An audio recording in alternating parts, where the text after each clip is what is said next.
তো দর্শকবৃন্দ, আসসালামু আলাইকুম। আল বারাকা নার্সারি থেকে বলছি। স্ক্রিনের সামনে যে গাছগুলি দেখতে পাচ্ছেন, এগুলো সবগুলো হলো চায়না থ্রি গাছ।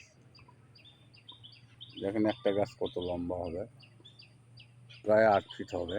প্রত্যেকটা গাছে খুঁটি দেওয়া আছে। দেখেন ওই পাশে দেখেন,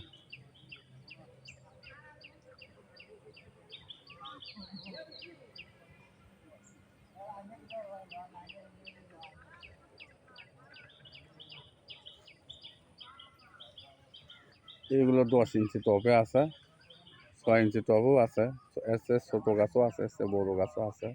তো দর্শকবিন্দু, এই ধরনের গাছ যদি লাগে, চায়না থ্রিও আছে, বেদেনা আছে, বোম্বাই আছে, অন্য জমিতে আছে। এগুলো এখানে শুধু চায়না থ্রি আছে। তো যাই হোক, এই ধরনের গাছ লাগলে স্ক্রিনে দেওয়া নাম্বারে যোগাযোগ করবেন। আসসালামু আলাইকুম, ভালো থাকেন, সুস্থ থাকেন।